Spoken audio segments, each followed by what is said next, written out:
സായിരാം. എല്ലാവർക്കും നമസ്കാരം. അപരോക്ഷ അനുഭൂതി നമുക്ക് തുടർന്ന് നോക്കാം. ശ്രീഹരിം പരമാനന്ദം ഉപദേഷ്ടാരമീശ്വരം വ്യാപകം സർവലോകാനാം കാരണം തം നമാമ്യഹം. നമ്മൾ 25-ാമത്തെ ശ്ലോകമാണ് നോക്കിയത്. അതില് ഞാൻ എന്ന പദത്തിന് ബ്രഹ്മപദവുമായിട്ടുള്ള 4 വിശേഷ ശബ്ദങ്ങൾ പറഞ്ഞു തന്നു. നിർവികാരഃ, നിരാകാരഃ, നിരവധ്യഃ, അവ്യയഃ. അങ്ങനെ 4 വിശേഷണങ്ങളാണ് നമുക്ക് പറഞ്ഞു തന്നത്. അതുപോലെ 26-ാമത്തെ ശ്ലോകം നമ്മൾ നോക്കാൻ ഇപ്പോൾ പോകുന്നു. അതിലും ഇതുപോലെ 4 ലക്ഷണങ്ങളാണ് പറയാൻ പോകുന്നത്. നിരാമയോ നിരാഭാസോ നിർവികൽപ്പോഹമാതതഃ നാഹം ദേഹോ ഹ്യസദ്രൂപോ ജ്ഞാനമിത്യുച്യത്തെ ബുധൈഃ. നിരാമയോ നിരാഭാസോ നിർവികൽപ്പോഹമാതതഃ നാഹം ദേഹോ ഹ്യസദ്രൂപോ ജ്ഞാനമിത്യുച്യത്തെ ബുധൈഃ.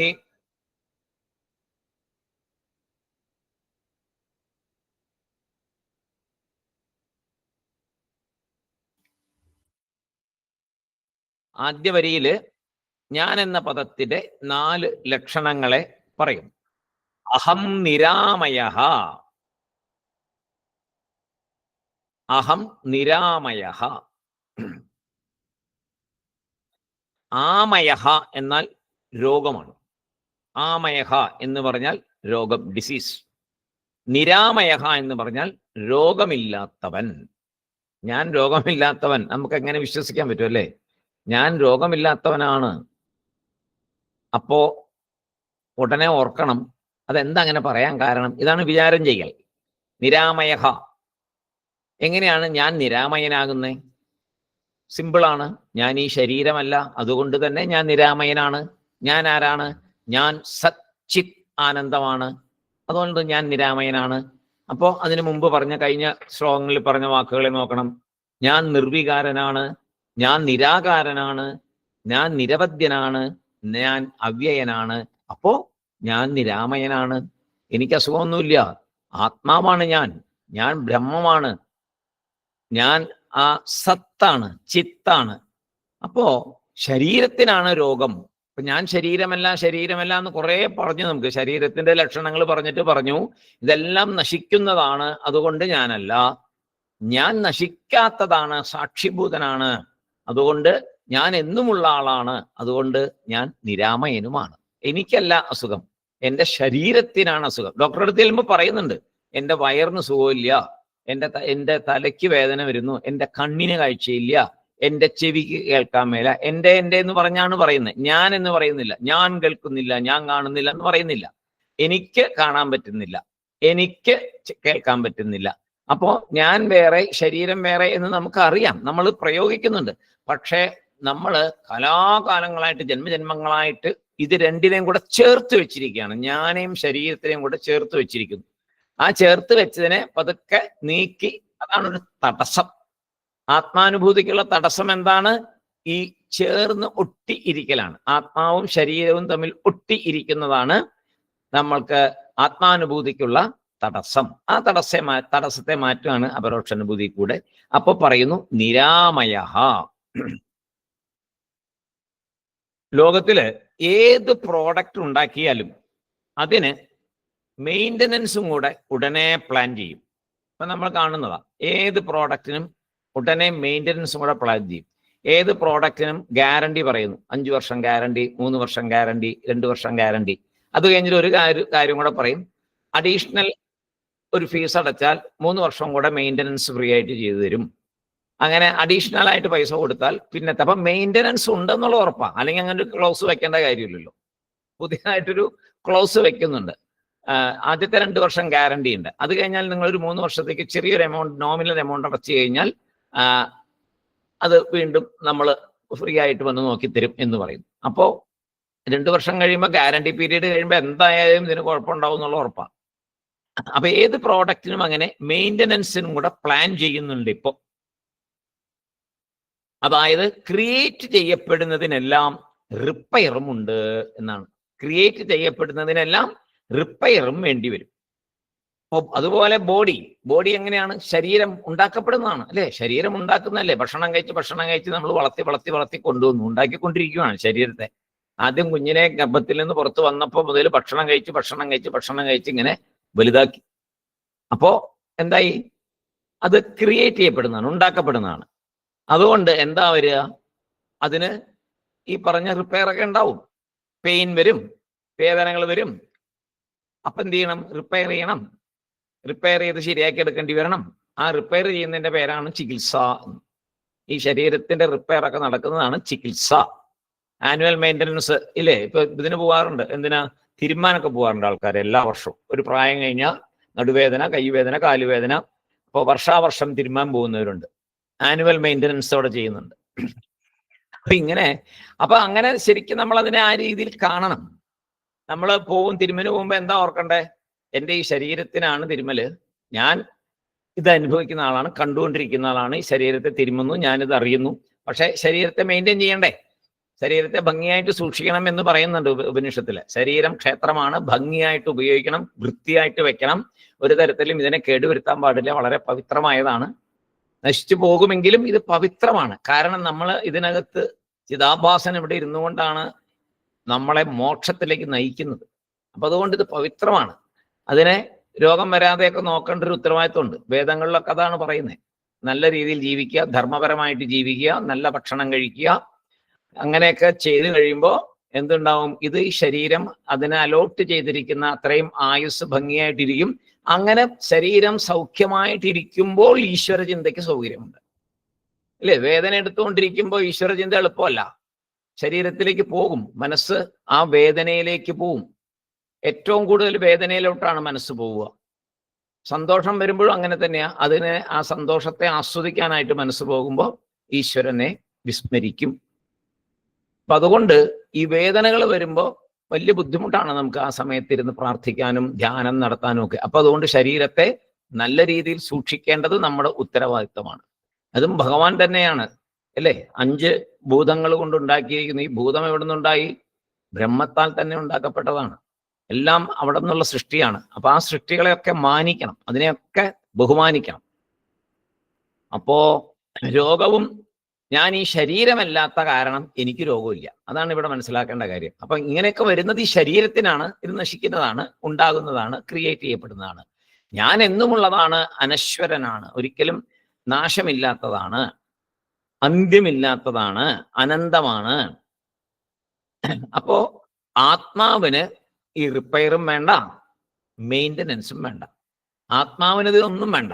അതെന്നും ഒരേപോലെ ഇരിക്കുന്നു, എന്നും പ്രകാശമാനമായിരിക്കുന്നു, എന്നും സത്തായിരിക്കുന്നു, എന്നും ആനന്ദമായിരിക്കുന്നു. അതിന് തേയ്മാനമില്ല, അതിന് കൂടുതലില്ല, കുറവില്ല, അതിന് അളവില്ല, ഒന്നുമില്ല. അതിങ്ങനെ സർവസ്ഥലത്തും നിറഞ്ഞു നിൽക്കുന്ന ശക്തിയായിട്ട്, ഒരു ബോധമായിട്ട് ഇരിക്കുന്നു.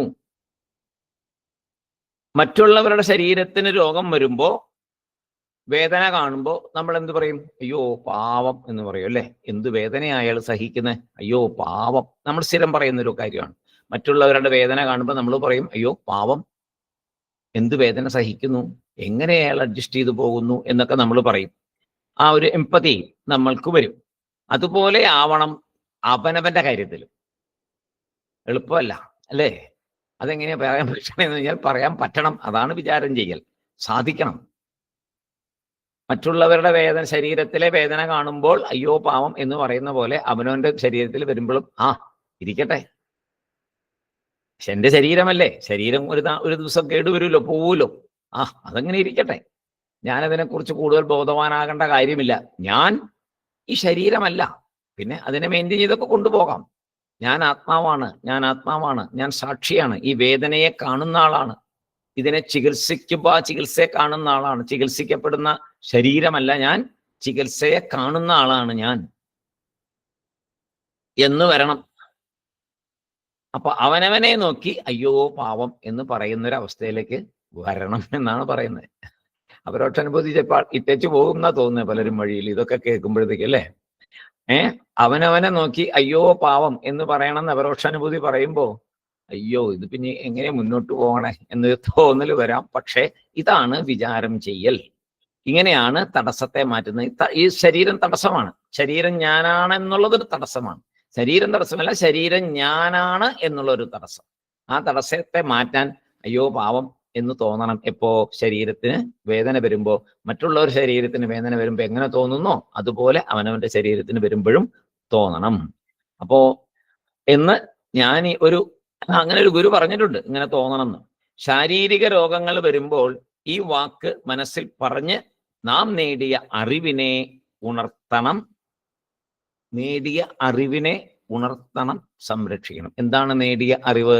ശരീരം ഞാനല്ല, ശരീരം നശിക്കുന്നതാണ്, ഞാൻ ആത്മാവാണ്, നിത്യമാണ്, നാശമില്ലാത്തതാണ്, രണ്ടും രണ്ടാണ്, ഞാൻ അതല്ല, ഏത് ശരീരമല്ല. ഈ അറിവാണ് നേടിയിരിക്കുന്നത്. അതിനെ സംരക്ഷിക്കണമെങ്കിൽ ഈ വേദനയുടെ പുറകിൽ ഞാൻ വേദനിക്കുന്നു എന്ന് പറഞ്ഞു പോകാൻ പാടില്ല, എനിക്ക് വേദനിക്കുന്നു എന്ന് പറഞ്ഞു പോകാൻ പാടില്ല. അടുത്തത് നിരാഭാസ. നിരാഭാസ, ഞാനൊരു ഓബ്ജക്റ്റ് അല്ല. യഥാർത്ഥ ഞാൻ ഒരു വസ്തുവല്ല. ആത്മാ എന്നതൊരു വസ്തുവല്ല. ഞാൻ ഒരു വിഷയമല്ല. ആത്മാ എന്നത് ഒരു വിഷയമല്ല. ഞാൻ ആരാലും കാണപ്പെടുന്നവനല്ല. ഭയങ്കരമായിട്ട് ഒത്തിരി ഡീപ്പായിട്ടാണ് കാര്യങ്ങൾ പോകുന്നത്. ഞാൻ ആരാലും കാണപ്പെടുന്നവനല്ല. ഉടനെ ചോദിക്കും, പിന്നെ നമ്മളെ കാണുന്നില്ലേ, മറ്റുള്ളവർ കാണുന്നില്ലേ, നമ്മൾ മറ്റുള്ളവരെ കാണുന്നു, മറ്റുള്ളവർ നമ്മളെയും കാണുന്നു, അതെങ്ങനെയാ പറയാൻ പറ്റുന്നതെന്ന് ചോദിക്കും. കാണുന്നത് ശരീരത്തെയാണ്, ആത്മാവിനെ അല്ല. ഞാൻ ആരാലും കാണപ്പെടുന്നവൻ അല്ല. അവിടെ ആത്മാ ആണ് ഞാൻ. ആത്മാവിനെ ആരും കാണുന്നില്ല. അഹം ന വിഷയ. ആർക്കും എന്നെ കാണാൻ പറ്റില്ല. ആരെങ്കിലും പറഞ്ഞിട്ടുണ്ടോ ആത്മാവിനെ കണ്ടു എന്ന്? പറഞ്ഞിട്ടുണ്ടോ ഇന്ന് രീതി വരെ? പറഞ്ഞിട്ടില്ല, പറയാൻ പറ്റൂല. പറഞ്ഞിട്ടുണ്ടെങ്കിൽ അതൊരു ശുദ്ധ അസംബന്ധം മാത്രമാണ്. നമ്മൾ ചിലപ്പോ പറയും അയാൾ എന്നെ തന്നെ നോക്കിക്കൊണ്ടിരിക്കുന്നു എന്ന് പറയില്ലേ ചില സന്ദർഭങ്ങളിൽ. നമ്മൾ ഇരിക്കുമ്പോൾ ഇടയ്ക്കിടയ്ക്ക് നോക്കുമ്പോൾ അയാൾ എന്നെ തന്നെയാണ് നോക്കിക്കൊണ്ടിരിക്കുന്നത്. ഇത് നമുക്ക് സ്ഥിരമുള്ളൊരു കാര്യമാണ്. നമ്മൾ ആ പാടെ വറീഡാവുകയും ചെയ്യും. ഓ എന്നാ മനുഷ്യനെ എന്നെ തന്നെയാണ് നോക്കിക്കൊണ്ടിരിക്കുന്നത് ഏത് നേരവും എന്ന് നമ്മളിങ്ങനെ പറയും. അപ്പോ ആക്ച്വലി ആ സമയത്ത് നമ്മൾ എങ്ങനെയത് അറിയണം അയാൾ എന്നെ തന്നെയാണ് നോക്കിക്കൊണ്ടിരിക്കണെന്നുള്ളത്? നമ്മൾ അങ്ങോട്ട് നോക്കുന്നതുകൊണ്ടല്ലേ അറിയുന്നത് അയാൾ എന്നെ തന്നെയാണ് നോക്കിക്കൊണ്ടിരിക്കുന്നത് എന്നുള്ളത്. അപ്പൊ ശരിക്കും പറഞ്ഞാൽ ആരാ നോക്കണേ? നമ്മളാണ് അയാളെ തന്നെ നോക്കിക്കൊണ്ടിരിക്കുന്നത്. നമ്മൾ അയാളെ തന്നെ നോക്കിക്കൊണ്ടിരിക്കുന്നതാണ്. അതുകൊണ്ട് തോന്നുന്നു അയാൾ നമ്മളെ തന്നെ നോക്കിക്കൊണ്ടിരിക്കണമെന്ന്. നല്ല രസമായിട്ടൊരു കാര്യം അത് ചിന്തിച്ചു കഴിഞ്ഞാൽ. നമ്മൾ അങ്ങനെ ചിന്തിച്ചിട്ടില്ലല്ലോ. ഇങ്ങനെയൊക്കെ കണ്ടിട്ടുണ്ടെങ്കിൽ അങ്ങനെ ചിന്തിച്ചിട്ടില്ല. അപ്പോൾ ശങ്കരാചാര്യസ്വാമികൾ ഇങ്ങനെ ഓരോന്ന് പറഞ്ഞു തരാണ്. അയാൾ നമ്മളെ നോക്കുമ്പോൾ നമ്മൾ പറയും ഓ അയാൾ എന്നെ തന്നെയാണ് നോക്കിക്കൊണ്ടിരിക്കണേന്ന്. അപ്പൊ നമ്മളെങ്ങനെയാ അറിഞ്ഞേ? നമ്മൾ അയാളെ തന്നെ നോക്കിയത് കൊണ്ടല്ലേ അറിഞ്ഞത്. എന്നിട്ട് നമ്മളെ കുറ്റം പറയണ ആരെയാണ്? അയാളെ, അല്ലേ? ഞാൻ അങ്ങോട്ട് തന്നെ നോക്കിക്കൊണ്ടിരിക്കുന്നു, സ്വയം കുറ്റം പറയാണോ ചെയ്യുന്നതല്ല, അയാളെ കുറ്റം പറയുന്നു. അയാൾ എന്നെ തന്നെ നോക്കിക്കൊണ്ടിരിക്കുന്നു, കുറ്റം പറയുന്നു. അപ്പോ ഐ ആം ആൻ ഓബ്ജക്റ്റ് എന്നൊരു ചിന്ത നമുക്കുള്ളത് കൊണ്ടാണ്. ഞാനൊരു വസ്തുവാണ് എന്നൊരു ചിന്ത നമ്മളിൽ എപ്പോഴും ഉണ്ട്. നമ്മളൊരു ഒബ്ജക്റ്റ് ആയിട്ടിരിക്കുന്നത് കൊണ്ടാണ് നമുക്കങ്ങനെ തോന്നുന്നത്. ശരിക്കും എന്നെ അയാൾക്ക് കാണാൻ പറ്റുമോ? പറ്റില്ല. ആർക്കും കാണാൻ പറ്റില്ല. എന്നെ ആർക്കും കാണാൻ പറ്റില്ല. എൻ്റെ ശരീരത്തെയാണ് കാണുന്നത്, എന്നെ ആർക്കും കാണാൻ പറ്റില്ല. അങ്ങനെ വളരെ എളുപ്പമായിരുന്നല്ലോ. മരണം നടക്കുന്ന സമയത്ത് കാണാമല്ലോ, അതേ പോകുന്നു ആത്മാവ്, അതേ എണീറ്റ് പോയി, ഇതേ മുകളിലോട്ട് പോകുന്നു, അല്ലെങ്കിൽ താഴോട്ട് പോകുന്നു. ഇങ്ങനെയൊക്കെ ചില സിനിമകളിലൊക്കെ കാണും. ജ്യോതി പോകുന്നു, അത് പോകുന്നു, ഇത് പോകുന്നു. ഒരാൾക്കും ഒന്നും കാണാൻ പറ്റില്ല. ഒക്കെ വെറുതെ ഒരു ക്രിയേഷൻ മാത്രമേ ഉള്ളൂ. അതിന് മനസ്സിലാക്കി തരാൻ വേണ്ടിയിട്ട്, ഇത് ഡിഫറൻസ് മനസ്സിലാക്കി തരാൻ വേണ്ടിയിട്ട് മാത്രമാണ് അങ്ങനെയൊക്കെ പറഞ്ഞിട്ടുള്ളത്. ഒരു ജ്യോതി പോകുന്ന കണ്ടു, അത് പോയി ലയിക്കുന്ന കണ്ടു എന്നൊക്കെ പറയുന്നത് രണ്ടും രണ്ടാണ് എന്ന് ബോധ്യപ്പെടുത്താൻ വേണ്ടി മാത്രമാണ്. അല്ലാതെ അങ്ങനെയൊന്നും ഇല്ല. ഐ ആം ആൻ ഒബ്ജക്റ്റ് എന്ന ചിന്ത നമുക്ക് എപ്പോഴും ഉണ്ട്. ആവശ്യമില്ലാതെ ഒരാളെ നോക്കുന്നത് പോലും ഹിംസയാണ് എന്ന് പറയും. വെറുതെ ഒരാളെ നോക്കുന്നത് പോലും ആവശ്യമില്ല, എന്തെങ്കിലും ആവശ്യങ്ങൾക്ക് വേണ്ടിയൊക്കെ ആവശ്യമില്ലാതെ ഒരാളെ നോക്കുന്നത് പോലും ഹിംസയാണെന്ന് പഴയ കാലത്ത് പറയും. നമ്മൾ വീഴുകയോ ഒന്ന് കാലിടറുകയോ മറ്റോ ചെയ്താൽ നമ്മൾ എന്താ ആദ്യം ചെയ്യാം? നമ്മളൊന്ന് കാല് തെന്നിയൊന്ന് വീണു, അല്ലെങ്കിൽ കാലൊന്ന് മടിഞ്ഞൊന്ന് മുട്ടുകുത്തി നിലത്ത്, ഉടനെ നമ്മൾ എന്താ ചെയ്യുക? മറ്റാരെങ്കിലും നമ്മളെ കണ്ടോ, ഇത് കണ്ടോ, എൻ്റെ ഈ കാലിടറിയത് കണ്ടോ, ഞാൻ വീണത് കണ്ടോ എന്നാണ് ആദ്യം നോക്കുക എന്ന് പറയുന്നു. ശരിയല്ലേ? ഇപ്പൊ ഈ ഗുരുനാഥൻ ഇത് പറയുന്നത് വളരെ രസമായിട്ടുണ്ട്. നമ്മൾ ആദ്യം നോക്കുന്നത് വേറെ ആരെങ്കിലും കണ്ടോ എന്നാണ്. അതിന് ഇവിടെ എന്ത് പ്രാധാന്യം, ഇതിനെക്കുറിച്ചൊന്നും നമ്മൾ ചിന്തിച്ചില്ല. ഇതും ആത്മജ്ഞാനം തമ്മിൽ എന്ത് ബന്ധമെന്നൊന്നും നമ്മൾ ചിന്തിച്ചിട്ടില്ല. എപ്പോ വീണാലും എന്തെങ്കിലും കാല് മുട്ടിയാലും കൈ മുട്ടിയാലും ഒട്ടനെ നോക്കുന്നത് വേറെ ആരെങ്കിലും കണ്ടോ എന്നാണ്. നമ്മുടെ മനസ്സ് എവിടെ പോകുന്നു എന്നുള്ളതാണ്. വേറെ ആരെങ്കിലും കണ്ടോ, നമ്മളെ നോക്കിയോ? കണ്ടു എന്ന് മനസ്സിലാക്കിയാൽ ഉടനെ എന്തുണ്ടാവും? ഒരു ജാള്യത, ഒരു ദുഃഖം എല്ലാം ഉണ്ടാവും, ഒരു വിഷമം ഒക്കെ ഉണ്ടാവും. കണ്ടില്ലെങ്കിലോ വളരെ സന്തോഷം. ആരും കണ്ടില്ല, സമാധാനം, ആരും കണ്ടില്ല കേട്ടോ എന്ന് പറയും, ഇല്ലേ? തൊട്ടടുത്തുള്ള ആളോട് പറയും. ചിലപ്പോൾ രണ്ടുപേരും കൂടെ നടന്നു പോകുമ്പോഴായിരിക്കും ചിലപ്പോൾ ഒരാൾക്ക് പറ്റുന്നത്. അപ്പൊ കൂടെയുള്ള ആൾ അറിഞ്ഞാലും കുഴപ്പമില്ല, എന്റെ ഒന്നിച്ച് സുഹൃത്തുക്കളാണ്. വേറെ ആരെങ്കിലും കണ്ടോ എന്നാണ് പെട്ടെന്ന്. ആരെങ്കിലും കണ്ടോ എന്ന് ചോദിക്കും. ആരെങ്കിലും കണ്ടായിരുന്നോ എന്ന് ചോദിക്കും. ആരും കണ്ടില്ല നീ എന്ന് സമാധാനായി. അതിലെന്താ ഇരിക്കുന്നേ? കണ്ടാൽ എന്താ, കണ്ടില്ലെങ്കിൽ എന്ത്? പറ്റിയത് നമുക്കാണ്. അപ്പോ മനുഷ്യ മനസ്സിന്റെ ഒരു പ്രവർത്തനങ്ങളെയാണ് ഇവിടെ പറയുന്നത്. കണ്ടില്ലെങ്കിൽ ഹാപ്പി. എന്തെങ്കിലും ഒരു അബദ്ധം പറ്റിയത് വേറൊരാളെ അറിഞ്ഞാൽ നമുക്ക് സങ്കടം, അറിഞ്ഞില്ലെങ്കിൽ നമ്മൾ ഹാപ്പി. ഇതൊക്കെ മനസ്സിന്റെ ഏത് തരത്തിലുള്ള ചിന്തയാണ്? ഞാൻ ഒരു വസ്തു എന്നുള്ള രീതിയിലുള്ള ചിന്തയിലാണ് ഇതെല്ലാം സംഭവിക്കുന്നത്. ആക്ച്വലി ഞാൻ വസ്തുവല്ല, ഞാൻ വസ്തുവല്ല, ഞാൻ ബ്രഹ്മമാണ്. അഹം ബ്രഹ്മാസ്മി, ഞാൻ ബ്രഹ്മം തന്നെയാണ്. ഞാനൊരു വസ്തുവല്ല, ഞാനൊരു ബോധമാണ്. ഞാൻ ഞാൻ ഞാൻ എന്ന് പറയുന്നുണ്ടല്ലോ. അപ്പോ അതിൽ നിന്ന് വിട്ടു വരണമെങ്കിൽ ഇങ്ങനെയൊക്കെ മനസ്സിലാക്കിയേ പറ്റുള്ളൂ. ശരീരം ഒരു ഒബ്ജക്റ്റാണ്, ഞാനൊരു ഒബ്ജക്റ്റ് അല്ല. ഈ ശരീരത്തെയാണ് വീണു എന്നൊക്കെ പറയുന്നത്. ഞാൻ വീഴുന്നില്ല, നിൽക്കുന്നില്ല, നടക്കുന്നില്ല, ഒന്നുമില്ല. ഞാൻ ഇങ്ങനെ സ്ഥിരമായി പ്രകാശിച്ചു കൊണ്ടിരിക്കുന്നു, സ്ഥിരമായി ഒരു ബോധസ്വരൂപനായി ഇരിക്കുന്നു. ശരീരത്തിനാണ് ഇതെല്ലാം സംഭവിക്കുന്നത്. അപ്പൊ ഈ ശരീരം വീണെന്ന് കഴിയുമ്പോൾ എന്നെ നോക്കിക്കണ്ടു, എന്നെ കണ്ടു, ഞാൻ വീണു എന്നൊക്കെ നമ്മൾ വിചാരിക്കുന്നു. അപ്പോ എന്നെ കണ്ടു എന്ന് പറയുമ്പോഴത്തേക്കും നമുക്ക് സങ്കടമായി. ഞാൻ വീഴുന്നത് കണ്ടില്ല ആരെന്ന് പറയുമ്പോൾ സന്തോഷമായി.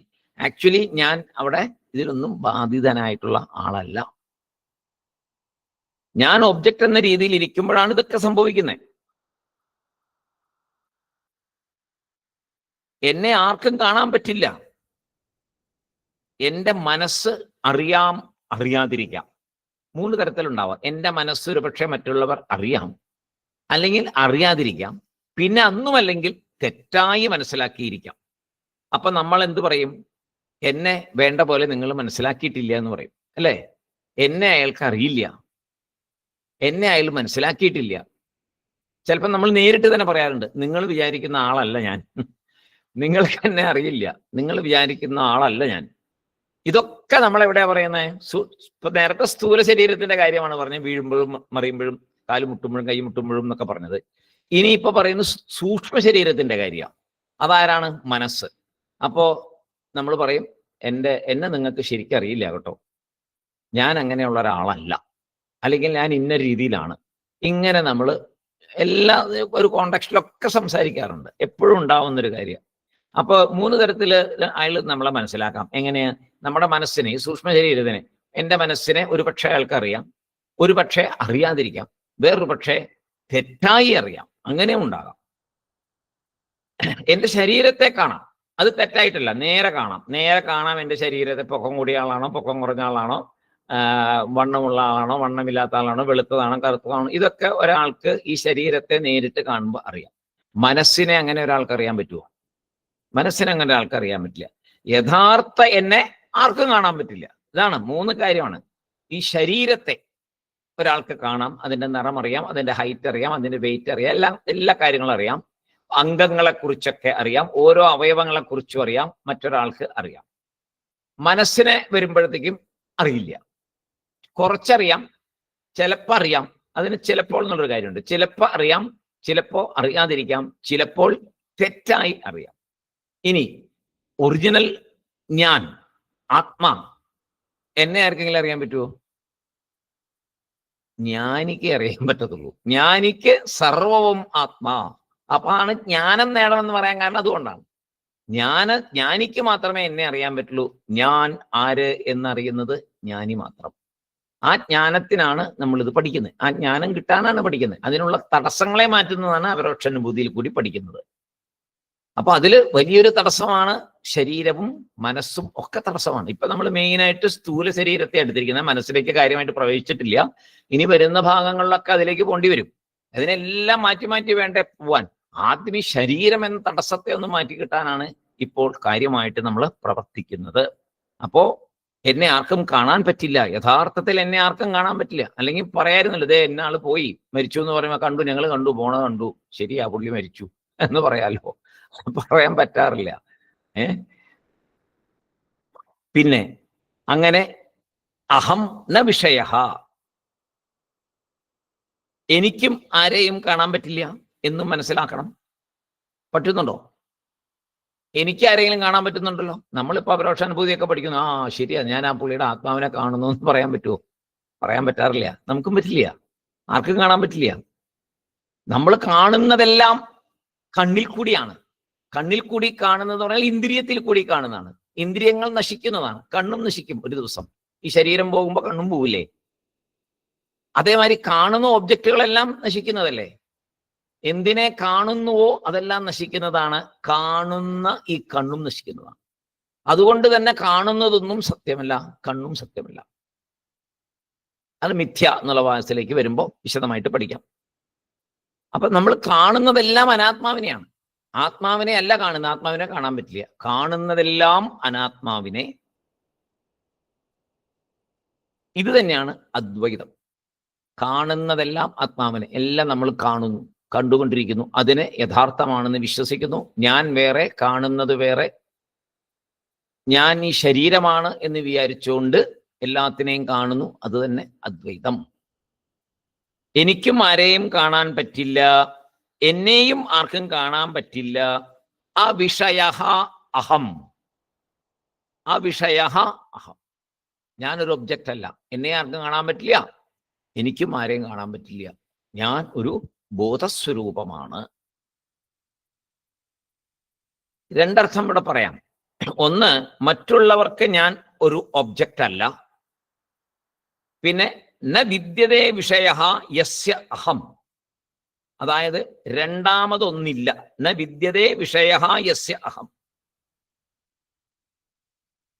കാരണം എല്ലാ ജഡ്ജ്മെന്റും നമ്മുടെ ഈ ഉടലിനെ ആസ്പദമാക്കിയിട്ടാണ് നടന്നുകൊണ്ടിരിക്കുന്നത്. എല്ലാ തീരുമാനങ്ങളും എല്ലാ കാര്യങ്ങളും ഈ ശരീരത്തെ ബന്ധിപ്പിച്ച് മാത്രമേ നടക്കുന്നുള്ളൂ. കാരണം യഥാർത്ഥ ഞാൻ ആര് എന്ന് നമുക്കിപ്പോഴും അറിയില്ല. നമ്മളത് മനസ്സിലാക്കാനാണ് പഠിക്കുന്നത്. അതിനാണ് ഇങ്ങനെ ഓരോരോ വാക്കുകൾ വെച്ച് വിശദീകരിച്ച് തരുന്നത്. ഇതിനെ വിചാരം ചെയ്ത് വേണം മുന്നോട്ട് വരാൻ. അപ്പൊ ഇവിടെ പറഞ്ഞത് ആദ്യം നിരാമയ എന്ന് പറഞ്ഞപ്പോൾ ശരീരത്തിൽ വേദന വരുമ്പോൾ ഓർക്കണം, ഇതെന്റെ ശരീരത്തിന്റെ വേദനയാണ്. കുറെ കാലം ഇതിന് വേദനയൊന്നും ഇല്ലായിരുന്നു, ഇപ്പൊ ഇതിന് വേദനയുണ്ട്. ആക്ച്വലി ഞാൻ ഈ വേദനയെ അറിയുന്നുണ്ട്, കാണുന്നുണ്ട്. പക്ഷെ ഞാൻ യഥാർത്ഥത്തിൽ ഈ ശരീരം അല്ല. അറിയുന്നത് ഈ ശരീരമാണ് ഞാൻ എന്ന് വിചാരിക്കുന്നത് കൊണ്ടാണ്. ഈ ശരീരമല്ല ഞാൻ ആ ഒരു സത്സ്വരൂപമാണ്. എനിക്ക് അസുഖമില്ല, എനിക്ക് ഒന്നുമില്ല. ഞാനൊരു ആനന്ദത്തിൽ മാത്രമാണ്. അസുഖം എൻ്റെ ശരീരത്തിനാണ്, എനിക്കല്ല എന്നിങ്ങനെ ധ്യാനത്തിലൊക്കെ പരിശീലിക്കണം, ധാരാളം പരിശീലിക്കണം. നമ്മൾക്ക് അങ്ങനെ ചെയ്യാറുണ്ടല്ലോ. ചില വേദനകൾ നമ്മൾ അറിയാതെ എണീറ്റ് നടക്കാറുണ്ട്. മുട്ടുവേദന ഉണ്ടെങ്കിലും പെട്ടെന്നൊരു കാര്യം വരുമ്പോൾ ചിലപ്പോൾ എണീറ്റ് നടക്കും. നടുവേദന ഉണ്ടെങ്കിലും ചിലപ്പോൾ പെട്ടെന്ന് എന്തെങ്കിലും ഒരു സംഗതി വരുമ്പോൾ ഇതിനെ മറന്നുവെച്ച് നമ്മൾ നടക്കും. അപ്പൊ മറക്കാൻ പറ്റില്ല എന്നുള്ളൊരു വാദം ശരിയല്ല. പലപ്പോഴും നമ്മൾ ശരീരത്തിന്റെ വേദനയെ മറക്കാറുണ്ട്. വേറെ ശ്രദ്ധ വേറെ കാര്യങ്ങളിൽ വരുമ്പോൾ നമ്മൾ മറക്കാറുണ്ട്. ശരീരവേദനയെ തീർത്തും മറക്കാറുണ്ട്. ശ്രദ്ധ മുഴുവൻ വേറെ സ്ഥലങ്ങളിൽ വരുമ്പോൾ മറക്കാറുണ്ട്. അതുപോലെ ഈ ശ്രദ്ധയെ എവിടെ കൊണ്ടുവരണം? ഞാൻ ആത്മാ എന്നുള്ളിടത്ത് കൊണ്ടുവന്നാൽ ഈ വേദന നമ്മൾ അറിയില്ല. മഹാന്മാരുടെ കാര്യത്തിലൊക്കെ അതാണ് നടന്നിരിക്കുന്നത്. വലിയ വലിയ ഗുരുക്കന്മാരുടെ കാര്യത്തിലൊക്കെ അത് തന്നെ. അവർക്ക് ശരീരം എന്നുള്ളൊരു ബോധത്തിലല്ല അവര്. അവര് ആത്മബോധത്തിലാണ്, ശരീരബോധത്തിലല്ല. ശരീരബോധത്തിലാവുമ്പോഴാണ് നമ്മളൊക്കെ ഇരിക്കുന്ന പോലെ ഈ വേദനയൊക്കെ അനുഭവിക്കുന്നത്. ആത്മബോധത്തിലോട്ട് പോകുമ്പോൾ അതുണ്ടാകില്ല. അടുത്തത് പറയുന്നു, നിർവികൽപ്പക. നിർവികൽപ്പക എന്നൊരു വാക്ക് പറയുന്നു. ഇത് നിരാഭാസ എന്നതിൻ്റെ ഒരു എക്സ്റ്റൻഷനാണ്. അതിനെ കുറച്ചുകൂടെ എന്താ പറയുക, വലുതാക്കി പറയുന്ന ഒരു കാര്യമാണ് നിർവികൽപ്പക എന്നുള്ളത്. അത് നിരാഭാസനോട് കൂടി ചേർന്ന് കുറച്ചുകൂടെ മുന്നോട്ട് പോകുന്നു. സാധാരണയായിട്ട് പറയുമ്പോൾ എന്നില് ഡിവിഷൻ ഇല്ല, അല്ലേ? ഞാൻ, അതിന് ഡിവിഷൻ ഉണ്ടോ? ഇല്ല. ഇവിടെ അതർക്യഃ അഹം, ആത്മാ തർക്ക വിഷയമേ അല്ല എന്ന് പറയും. അതർക്യഃ അഹം, ആത്മാ തർക്ക വിഷയമല്ല. അങ്ങനെ ഇരിക്കും, ഇങ്ങനെ ഇരിക്കുന്നൊന്നും തർക്കിക്കണ്ട. ആത്മാ എങ്ങനെ ഇരിക്കുന്ന ആർക്കും പറയാൻ പറ്റില്ല. അത് ഒരു ഞാൻ എന്നൊരു അനുഭവം മാത്രമാണ്. അപ്പൊ എന്നെ പറ്റി വിചാരിക്കുന്നതിനെ കുറിച്ചാണ് നമുക്കൊക്കെ വിഷമം എപ്പോഴാ? വിഷമം മറ്റുള്ളവർ എന്നെ പറ്റി വിചാരിക്കുന്നതിനെ കുറിച്ചാണ് നമുക്ക് ജീവിതത്തിൽ വിഷമം. എപ്പോഴും അങ്ങനെ തന്നെയാണ്. ഞാൻ ആത്മാവാണെന്ന് അറിഞ്ഞില്ലല്ലോ എന്ന് പറഞ്ഞ് വിഷമിക്കാറില്ല. ഈ ശരീരവും ഞാൻ ശരീരം തന്നെയാണെന്നാണ് വിചാരിച്ചുകൊണ്ടിരിക്കുന്നത്. എന്നെപ്പറ്റി മറ്റുള്ളവർ വിചാരിക്കുന്നതിനെ കുറിച്ചാണ് ഞാൻ എപ്പോഴും വറീഡ്. എപ്പോഴും ഏത് കാര്യം ചെയ്യുമ്പോഴും മറ്റുള്ളവരെന്ത് വിചാരിക്കും, മറ്റുള്ളവരെന്ത് വിചാരിക്കും, ഇങ്ങനെയാണ് ജീവിതം മുന്നോട്ട് പോയിക്കൊണ്ടിരിക്കുന്നത്. അതുകൊണ്ട് തന്നെയാണ് ഏറ്റവും കൂടുതൽ പ്രശ്നങ്ങളും ജീവിതത്തിൽ ഉണ്ടാകുന്നത്. മറ്റുള്ളവർ എങ്ങനെ വിചാരിക്കും എന്ന് പറഞ്ഞ് സമ്പത്തില്ലാത്തവൻ കൂടുതൽ സമ്പാദിക്കാൻ നോക്കുന്നു, മോശമായ വഴിയിൽ കൂടി അത് ചെയ്യുന്നു. എല്ലാം മറ്റുള്ളവരെ ബോധിപ്പിക്കാനാണ്. കാരണം ഈ ശരീരമാണ് അവർ കാണുന്നത്. ഈ ശരീരത്തെയാണ് നമ്മളും ഞാൻ എന്ന് വിചാരിക്കുന്നത്. അപ്പൊ ഈ ശരീരത്തിന്റെ പ്രശസ്തി, ഈ ശരീരവുമായിട്ട് ബന്ധപ്പെട്ട കാര്യങ്ങളിലെ പ്രശസ്തി കമ്പയർഡ് ടു മറ്റുള്ളവരുമായിട്ട് കമ്പയർ ചെയ്യുമ്പോൾ ഇതിന് കുറച്ചുകൂടെ ഐശ്വര്യ കൂടുതൽ ഇവിടെ കാണണം. ഏതിന്? ഈ ശരീരമോ ശരീരമായിട്ട് ബന്ധപ്പെട്ടതിനോ? ശരീരമായിട്ട് ബന്ധപ്പെട്ടത് എന്താണ്? വീട്, വസ്തുക്കള്, കാറ്, ബസ്, ഇങ്ങനെ എല്ലാ കാര്യങ്ങളും, ഷർട്ട്, ഉടുപ്പ്, എല്ലാം ശരീരമായിട്ട് ബന്ധപ്പെട്ടത്. അപ്പൊ ഇതിനകത്തൊക്കെ ഒരു മുൻപന്തിയിൽ നിൽക്കണം. അല്ലെങ്കിൽ മറ്റുള്ളവരെന്ത് വിചാരിക്കും? എല്ലാം മറ്റുള്ളവരെന്ത് വിചാരിക്കുന്നതാണ്. അതേസമയം കുറച്ചു പേരുണ്ട്, എൻ്റെ സൗകര്യത്തിന്, എൻ്റെ സുഖത്തിന്, എൻ്റെ ഇപ്പോഴത്തെ ജീവിതത്തിന് ഇന്നത് മതി, മറ്റുള്ളവരല്ല എൻ്റെ ജീവിതം തീരുമാനിക്കേണ്ടേ. എൻ്റെ സുഖം എൻ്റെ മനസ്സിലാണ്. എൻ്റെ മനസ്സ് സുഖപ്പെടുന്ന എൻ്റെ പരിമിതമായ സൗകര്യങ്ങളിൽ എനിക്ക് സുഖമായിട്ടിരിക്കാൻ കഴിയുന്നുണ്ട്, ഒരു ബുദ്ധിമുട്ടുമില്ല. ഞാൻ മറ്റുള്ളവരുമായിട്ട് കമ്പയർ ചെയ്യുമ്പോഴേ എനിക്ക് പ്രശ്നം ഉണ്ടാവുള്ളൂ. ഞാൻ എന്തിനു കമ്പയർ ചെയ്യണം? എൻ്റെ സൗകര്യങ്ങളിൽ ഞാൻ സുഖമായിട്ടിരിക്കുന്നു. അതാണ് ഉള്ളത് കൊണ്ട് തൃപ്തിപ്പെടുന്ന ആൾക്കാര് എന്നും സന്തോഷവാന്മാരാണ്. അവർക്ക് കയ്യിൽ എന്താണോ ഉള്ളത് അതുകൊണ്ട് അവർ തൃപ്തരാണ്. അത് വലിയൊരു കാര്യമാണ്, നിസ്സാര കാര്യമല്ല.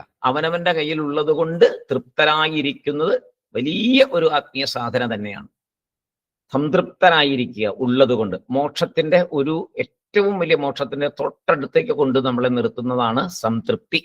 പൂർണ്ണ സംതൃപ്തിയാണ് മോക്ഷം. അപ്പോൾ സാധാരണ ലൗകിക ജീവിതത്തിലുള്ള സംതൃപ്തി പോലും അതിന് സഹായിക്കും, പൂർണ്ണ സംതൃപ്തിയിലേക്ക് എത്താൻ സഹായിക്കും. ലൗകിക ജീവിതത്തിൽ സംതൃപ്തി ഇല്ലെങ്കിൽ എന്തുണ്ടാവും? ഈ മനസ്സിൽ ഒരുപാട് കാര്യങ്ങൾ ബാക്കി നിൽക്കും. ബാക്കി നിൽക്കുമ്പോൾ എന്തുണ്ടാവും? അടുത്ത ജന്മത്തിനുള്ള വിത്തായിട്ട് മാറും. മനസ്സിലെ പൂർത്തീകരിക്കപ്പെടാത്ത ആഗ്രഹങ്ങളാണ് അടുത്ത ജന്മത്തിന്റെ വിത്ത്. അപ്പോ ഈ ഉള്ളത് കൊണ്ട് തൃപ്തിപ്പെട്ടിരിക്കുന്ന ഒരവസ്ഥയില് വേറെ ബീജം അവിടെ ഉണ്ടാവില്ല. പോരാ എന്നൊരു വിചാരം വരില്ല, വേണം എന്നൊരു ആഗ്രഹം വരില്ല, പുതിയ വിത്തുകൾ അവിടെ ഉണ്ടാവില്ല, സൂക്ഷിക്കുന്ന വിത്തുകളൊന്നും അവിടെ ഉണ്ടാവില്ല. അതുകൊണ്ട് തന്നെയാണ് അങ്ങനെ പറയുന്നത്, ഉള്ളത് കൊണ്ട് തൃപ്തിപ്പെട്ട് ജീവിച്ചാൽ മുന്നേറാം ജീവിതത്തിൽ മുന്നേറാം എന്ന് പറയുന്നത് ലൗകിക മുന്നേറ്റം അല്ല ഇവിടെ ഉദ്ദേശിക്കുന്നത്. അത് പറയുന്നത് ജീവിതത്തിന്റെ അന്തിമ ലക്ഷ്യത്തിലേക്ക് മുന്നേറാം എന്നുള്ളതാണ്. അപ്പൊ മറ്റുള്ളവരുടെ ജഡ്ജ്മെന്റിൽ അല്ല ജീവിക്കണ്ടേ. അതേസമയം നല്ലവനായിട്ട് ജീവിക്കണം എന്നുള്ളൊരു ജഡ്ജ്മെന്റിലേക്ക് ആരും ശ്രമിക്കാറില്ല. മറ്റുള്ളവരുടെ മുമ്പിൽ ഞാൻ നല്ലവനായിരിക്കണം, അവരെ കാണിക്കാൻ വേണ്ടിയിട്ടല്ല, യഥാർത്ഥമായിട്ട് ഞാൻ നല്ലവനായി ജീവിച്ച് കാണിച്ച് മറ്റുള്ളവർക്കൊരു മാതൃകയാക്കി മുന്നോട്ട് പോകണം എന്ന് ആര് വിചാരിക്കുന്നു? ആ ഒരു ഇതിലേക്ക് പോകുന്നുമില്ല. അതേസമയം മറ്റുള്ളവരുടെ മുമ്പിൽ അവരെ എന്താ പറയുക, ആളാകാൻ വേണ്ടിയിട്ടുള്ള രീതിയിലുള്ള ചിന്തകളിലാണ് എല്ലാവരും മുന്നോട്ട് പോകുന്നത്. അതുകൊണ്ട് അത്യധികം അപകടങ്ങളും ഉണ്ടായിക്കൊണ്ടിരിക്കുന്നു. അതുകൊണ്ടാണ് ഈ ആത്മഹത്യ ചെയ്യുന്നത്. എന്തുകൊണ്ടാണ്? കുറെ പൈസ കടം വന്നു, ബുദ്ധിമുട്ട് വന്നു, ഉടനെ സൂയിസൈഡ് ചെയ്യുന്നു. മറ്റുള്ളവരെന്ത് വിചാരിക്കും ഞാൻ ഇത്രയും കടമുണ്ടെങ്കിൽ? ഇതാണ് പ്രശ്നം. എല്ലാം അവിടെ തന്നെയാണ്. എല്ലാം മറ്റുള്ളവരുമായിട്ട് ബന്ധിപ്പിച്ചാണ് പലതും ഇങ്ങനെ സംഭവിക്കുന്നത്. അപ്പോ ആത്മാവിനെ ജഡ്ജ് ചെയ്യാൻ ആർക്കും പറ്റില്ല. ഞാൻ എന്ന യഥാർത്ഥ ആത്മാവിനെ ആർക്കും ജഡ്ജ് ചെയ്യാൻ പറ്റില്ല, മനസ്സിലാക്കാനും പറ്റില്ല. എന്നാൽ ലൗകികമായി നമ്മൾ പറയുന്നതും വിചാരിക്കുന്നതും എന്താണ്? എന്നെ ആരും മനസ്സിലാക്കുന്നില്ലല്ലോ, എന്നെ ആരും മനസ്സിലാക്കുന്നില്ലല്ലോ എന്ന് പറയുന്നു. അത് യഥാർത്ഥ ആത്മാവിനെ മനസ്സിലാക്കുന്നില്ലല്ലോ എന്നുള്ളതല്ല. അവിടെ പറയുന്നത് ഈ ശരീരത്തിനെയും മനസ്സിനെയും വെച്ചുകൊണ്ടാണ്. ഈ മനസ്സിനെയാണ് അവിടെ പറയുന്നത്. മനസ്സ് എന്താണ്? സൂക്ഷ്മ ശരീരമാണ്. അപ്പൊ അങ്ങനെ എന്നെ ആരും മനസ്സിലാക്കുന്നില്ലല്ലോ എന്ന് പറഞ്ഞാണ് നമുക്ക് വിഷമം. വീട്ടിലും ഓഫീസിലും എല്ലാം പറയും എന്നെ ആരും മനസ്സിലാക്കുന്നില്ല, എന്നെ ആരും മനസ്സിലാക്കുന്നില്ല എന്ന്. അത് ഏത് എന്നെയാണ് ഉദ്ദേശിക്കുന്നത്? മനസ്സെന്ന എന്നെയാണോ ഉദ്ദേശിക്കുന്നത്? അല്ലാതെ ആത്മാ എന്ന എന്നെ അല്ല. അവിടെ നിന്ന് മാറിയിട്ട് ആത്മാ എന്ന എന്നെ മാത്രം ചിന്തിക്കുന്ന അവസ്ഥയിലേക്ക് വരണം എന്ന് പറയുന്നു. കാരണം എന്നെ ആർക്കും മനസ്സിലാക്കാൻ പറ്റില്ല. ശരിക്കും ഞാൻ ആത്മാവാണ്, എന്നെ ആർക്കും മനസ്സിലാക്കാൻ പറ്റില്ല, മനസ്സിലാക്കേണ്ട ആവശ്യവുമില്ല. അഹം ആതതഃ, ഞാൻ സർവസ്ഥലത്തും വ്യാപിച്ചിരിക്കുന്നവനാണ്. അഹം ആതതഃ, അടുത്ത വാക്ക് ആതതഃ, വ്യാപകഃ, ഞാൻ വ്യാപിക്കുന്നത്. ആസമന്താത് എന്ന് പറയാം അതിന്. ആസമന്താത്, എന്ത്? എല്ലാത്തിനെയും വ്യാപിക്കുന്നതാണ് ആത്മാ. ആത്മാ സർവസ്ഥലത്തും വ്യാപിച്ചിരിക്കുന്നു. ഈ ശരീരത്തിലും ആത്മായാണ്. ആ ആത്മായാണ് ഞാൻ. അപ്പൊ ഞാൻ സർവസ്ഥലത്തും വ്യാപിച്ചിരിക്കുന്നു നമുക്ക് പറഞ്ഞാൽ ബോധ്യപ്പെടാൻ പറ്റത്തില്ല. എപ്പോ ബോധ്യപ്പെടും? ഞാൻ ആത്മാ എന്ന് സ്വയം തിരിച്ചറിയുന്ന ആ ജ്ഞാനം ഉണ്ടാകുമ്പോൾ അത് തിരിച്ചറിയും. അത് തിരിച്ചറിഞ്ഞവർ പറഞ്ഞിട്ടുണ്ട്. അതേ ഉള്ളൂ നമുക്ക് തെളിവ്. തെളിവ് എന്താണ്? തെളിവ് ഇതിനൊക്കെ ആധാരം എന്താണ്? ഉപനിഷത്ത്, വേദാന്തം, ശ്രുതി, ഇതാണ് ഇതിന് ആധാരം. വേറെ തെളിവൊന്നുമില്ല. വേറെ ശാസ്ത്രജ്ഞന്മാരൊന്നും തെളിഞ്ഞു തരാൻ പറ്റത്തില്ല. ലൗകികമായിട്ടുള്ള ഒരു ഇന്ദ്രിയം കൊണ്ട് ഇത് തെളിയിക്കാൻ പറ്റില്ല. ഒരു കാര്യങ്ങളെ കൊണ്ടും തെളിയിക്കാൻ പറ്റില്ല. ഇതിന് ശാസ്ത്രമാണ് തെളിവ്, വേദാന്തമാണ് തെളിവ്, വേദാന്തമാണ് അതിന്റെ ആധാരം. അപ്പോ വേദാന്തത്തിൽ വിശ്വസിച്ചാൽ മാത്രമേ ഇതൊക്കെ പഠിച്ചിട്ട് കാര്യമുള്ളൂ, അല്ലെങ്കിൽ പഠിച്ചിട്ട് ഒരു കാര്യമില്ല. ഇതൊക്കെ ശരിയാണോ എന്ന് ചോദിച്ചാൽ ശരിയാണ്. കാരണം എന്താണ്? വേദത്തിൽ പറയുന്നു, ശ്രുതിയിൽ പറയുന്നു, ശ്രുതിവാക്യം സത്യമാണ്. അങ്ങനെയാണ് നമ്മൾ മുന്നോട്ട് പോകുന്നത്. അപ്പോ എന്നെ ആർക്കും അറിയാൻ പറ്റില്ല എന്ന് സ്വയം മനസ്സിലാക്കുക. ഞാൻ ആത്മാ എന്ന് മനസ്സിലാക്കുക. ആൾക്കാർ മനസ്സിലാക്കുന്നതും ജഡ്ജ് ചെയ്യുന്നതും പറയപ്പെടുന്നതും എല്ലാം ഈ ശരീരത്തിനെ സംബന്ധിച്ചാണ് എന്ന് മാത്രം തിരിച്ചറിയുക. ഞാൻ ആതതഃ, ഞാൻ എല്ലാ സ്ഥലത്തും വ്യാപിക്കുന്നവനാണ്. ഇവിടെ ഈ പറയുന്നത് ഉടലിനെ സംബന്ധിച്ചല്ല എന്ന് വ്യക്തമായിട്ട് അറിയാലോ. ഈ ശരീരം എല്ലാ സ്ഥലത്തും വ്യാപിച്ചിരിക്കുന്നതാണോ? അല്ല, അല്ലെ? ഈ ശരീരം എത്ര ഉണ്ട് നമുക്കറിയാം. നമ്മുടെ ശരീരവും അങ്ങനെ വ്യാപിച്ചിരിക്കുന്നതല്ല. അപ്പോ ആതതഃ എന്ന വാക്ക് പ്രയോഗിക്കുമ്പോൾ അത് ആത്മാവിനെ കുറിച്ചാണ്. ആ ആത്മാവാണ് ഞാൻ എന്ന് അറിയാൻ പറ്റുന്ന ഒരു അവസരമാണ് ഇവിടെ. ആതതഃ എന്നുള്ളത് ഒരിക്കലും ശരീരവുമായിട്ട് ബന്ധിപ്പിക്കാൻ പറ്റില്ല. അപ്പൊ ശരീരമായിട്ട് ബന്ധപ്പെട്ടതല്ല, അത് ആത്മാവുമായിട്ട് ബന്ധപ്പെട്ടതാണ്. ആ ആത്മാവാണ് ഞാൻ എന്നിവിടെ ഈ വാക്കിൽ കൂടി മനസ്സിലാക്കണം.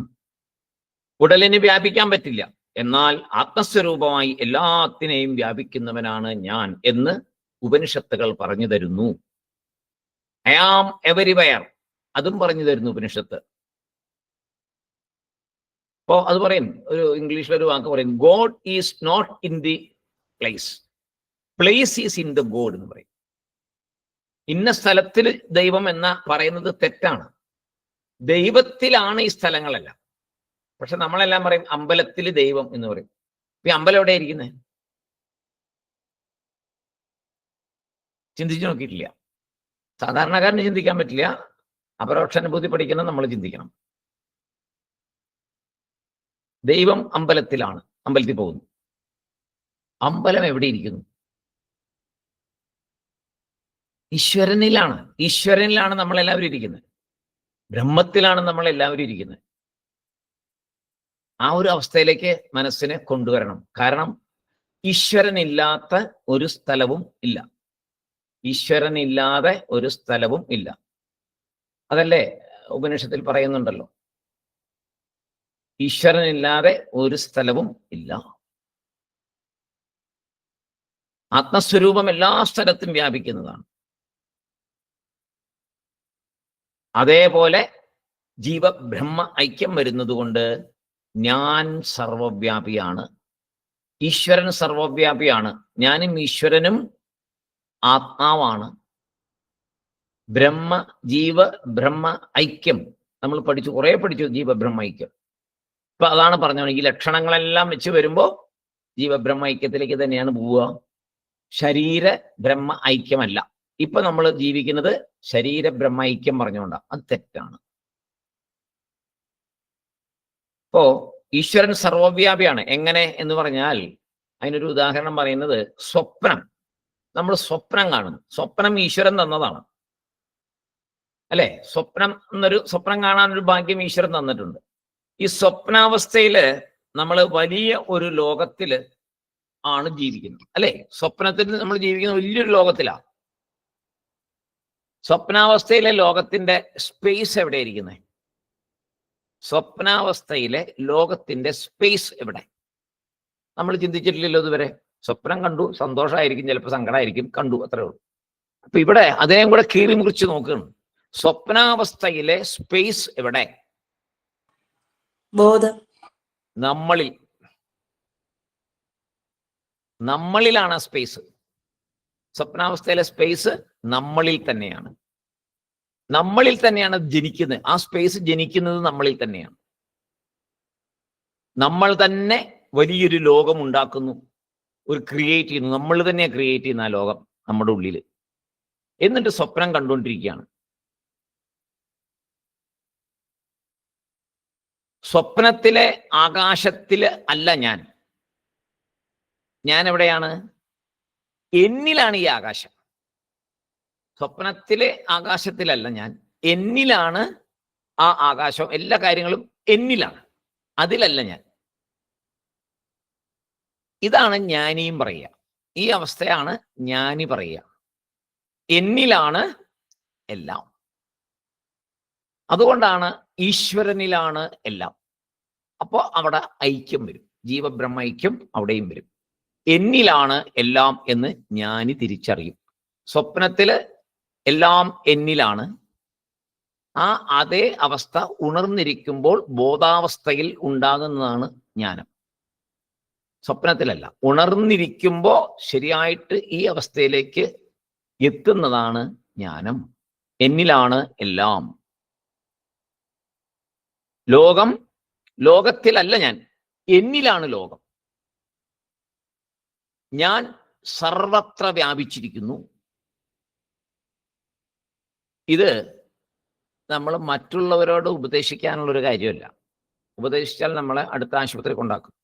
ഇതൊന്നും ആരോടും പറയാനുള്ളതല്ല. ക്ലാസ്സിൽ നമുക്ക് പറയാം, അത്രത്തോളം ആഗ്രഹമുള്ളവരോട് പറയാം ഈ വക കാര്യങ്ങളൊക്കെ. ഇത് സ്വയം മനസ്സിലാക്കാൻ വേണ്ടി മാത്രമുള്ള കാര്യങ്ങളാണ്. അത് പ്രത്യേകം പറയുന്നുണ്ട്, പഠിപ്പിക്കുന്ന ആചാര്യന്മാർ പറയുന്നു, പ്രത്യേകം ഓർക്കണം, ഇത് പ്രസംഗിച്ച് നടക്കാനുള്ളതല്ല. ഇത് ഉള്ളിൽ വിചാരം ചെയ്ത് ഉറപ്പിച്ച് ആ ജ്ഞാനാവസ്ഥയിലേക്ക് ഈ ജന്മത്തിൽ തന്നെ എത്താൻ വേണ്ടി കഠിന പ്രയത്നം ചെയ്യണം. അത്രമാത്രം ഇതിലെടുത്തുള്ളൂ. ഇത് ആരോടും പറഞ്ഞു നടക്കാനുള്ളതോ വേറെ ആളെ ബോധിപ്പിക്കാനോ ഉള്ളതല്ല. ബോധിപ്പിക്കാൻ നമ്മൾ വിചാരിച്ച പറ്റില്ല, നടക്കണ കാര്യമല്ല. നമുക്ക് തന്നെ ബോധ്യമാവുന്നുണ്ടോ? ഇല്ലല്ലോ. പിന്നെ എങ്ങനെ മറ്റുള്ളവരെ ബോധ്യപ്പെടുത്തും? അപ്പൊ നമുക്ക് ബോധ്യമാകാൻ വേണ്ടിയിട്ട് കഠിന പ്രയത്നം ചെയ്യണം. ഓരോ ചെറിയ കാര്യങ്ങളിലും വിചാരം ചെയ്ത് ബോധ്യപ്പെടണം. ഇപ്പൊ സ്വപ്നത്തിന്റെ കാര്യം പറഞ്ഞപ്പോ ഓർക്കണം, ശരിയാണല്ലോ. ഈ സ്വപ്നത്തിൽ ഉണ്ടാകുന്ന ക്രിയേഷൻ മുഴുവൻ എന്നിലല്ലേ? ആണല്ലോ. ഞാനല്ലല്ലോ ആകാശത്ത്. സ്വപ്നം കാണുമ്പോഴുള്ള ആകാശവും ഭൂമിയും കാണുന്നതെല്ലാം എന്നിലാണ്. ഞാനാണിത് ക്രിയേറ്റ് ചെയ്തത്, എല്ലാം എന്നിലാണ്. അതുപോലെ അമ്പലത്തിൽ ഈശ്വരൻ ഉണ്ട്, ശരിയാണ്. പക്ഷെ ഈശ്വരൻ ഇല്ലാത്തൊരിടവുമില്ല, ഈശ്വരനിലാണെല്ലാം. അത് നമ്മൾ മനസ്സിലാക്കണം. അതുപോലെ എന്നിൽ ജ്ഞാനാവസ്ഥയിൽ വരുമ്പോൾ എന്നിലാണ് എല്ലാം. ഈ നേരത്തെ നമ്മൾ പഠിച്ചു, ഈ ഓരോരുത്തർക്കും ഓരോ ലോകമാണ്. ഓരോരുത്തരും കാണുന്നത് ലോകത്തെ ഓരോ രീതിയിലാണ്. ഓരോരുത്തർക്കും ഓരോ ലോകമാണ്. അതാണ് വൈവിധ്യം കൊണ്ടാണ് ലോകം മുന്നോട്ട് പോകുന്നത്. ആ മായയുടെ ശക്തി അങ്ങനെയാണ്. ഓരോരുത്തർക്കും ഓരോ ലോകമായിട്ട് തോന്നും. എനിക്കിത് നല്ലതായിട്ട് തോന്നും, വേറൊരാൾക്ക് ചീത്തയായിട്ട് തോന്നും. എനിക്കിത് സന്തോഷം തരുന്നതായിട്ട് തോന്നും, വേറൊരാൾക്ക് ദുഃഖം തരുന്നതായിട്ട് തോന്നും. എല്ലാം ഡിഫറൻ്റ്. പലർക്കും പല രീതിയിലാണ്. ഒരേ സന്ദർഭം പല ആൾക്കാർക്കും 100 പേരുണ്ടെങ്കിൽ ആ സന്ദർഭം 100 പേർക്കും 100 രീതിയിലായിരിക്കും വരുന്നത്. അതാണ് മായയുടെ അത്രയും വലിയ പവറാണ് മായയ്ക്ക്.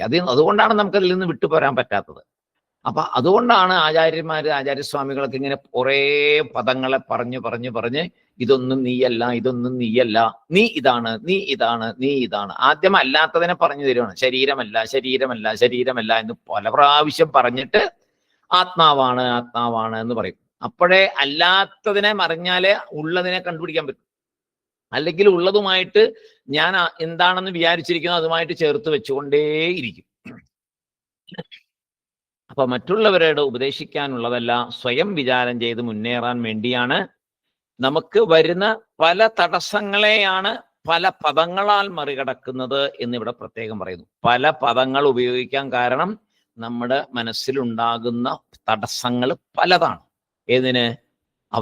അന്തിമ ലക്ഷ്യത്തിലേക്ക് അടുക്കാൻ ജ്ഞാനപ്രാപ്തിക്ക് വരുന്ന തടസ്സങ്ങൾ പലതാണ്. ആ പല പല തടസ്സങ്ങളെ ഇതൊക്കെ ശരിക്കും പ്രത്യേകമായിട്ടൊരു പുസ്തകം വെച്ച് കുറിച്ചിടണം. ആചാര്യസ്വാമി പറഞ്ഞ ആത്മാ എന്നുള്ളതിന് പറഞ്ഞ ഓരോ വാക്കിനെയും പ്രത്യേകം കുറിച്ചിട്ടിട്ട് ഇടയ്ക്കിടയ്ക്ക് അത് നോക്കിക്കോണം. നിരാമയഃ, അവ്യയഃ, നിരാകാരഃ, ഇങ്ങനെ ഓരോന്നും നോക്കണം. അങ്ങനെ നോക്കി ഉറയ്ക്കണം. എന്നാൽ മാത്രമേ നമുക്ക് ആത്മീയമായിട്ടൊരു അന്തിമ ലക്ഷ്യത്തിലേക്ക് ഈ ശരീരം വിട്ടു പോകുമ്പോഴേക്കെങ്കിലും അതിലേക്കൊരു എത്താൻ പറ്റുള്ളൂ. ഇപ്പോ വളരെ പെട്ടെന്നാണ് ഓരോരുത്തർ മരിച്ചു പോകുന്നത്. ഇപ്പൊ ഞങ്ങളുടെ പെൻഷൻകാരുടെ ഗ്രൂപ്പിലൊക്കെ, നമ്മുടെ ഗ്രൂപ്പിലൊക്കെ പടപെടാന്ന ആൾക്കാർ പോകുന്നതാണോ എന്ന് പറഞ്ഞ പോലെ ഏത് സമയം നമുക്ക് എന്ത് സംഭവിക്കാം. അതിനു മുമ്പ് ഇത് ഉള്ളിൽ അങ്ങോട്ട് ഉറയ്ക്കട്ടെ. സദാ ഇതിനെക്കുറിച്ച് ചിന്തിക്കുക. ഏത് കാണുന്നതും കേൾക്കുന്നതും എല്ലാം നശിക്കുന്നതാണ്.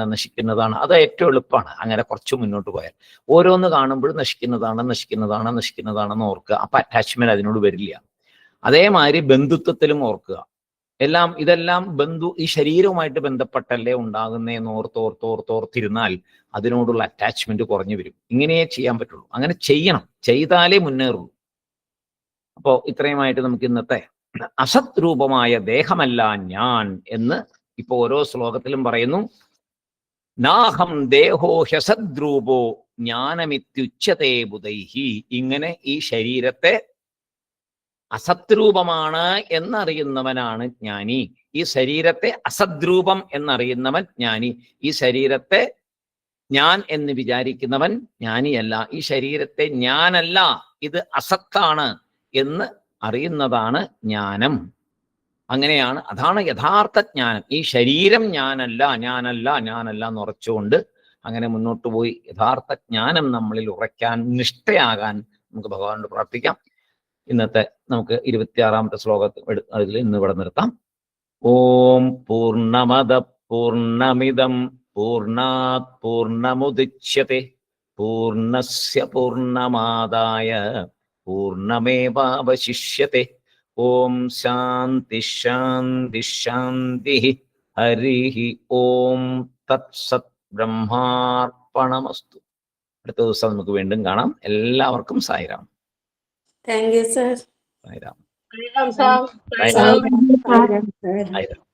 സായിരാം സാർ. സായിരാം.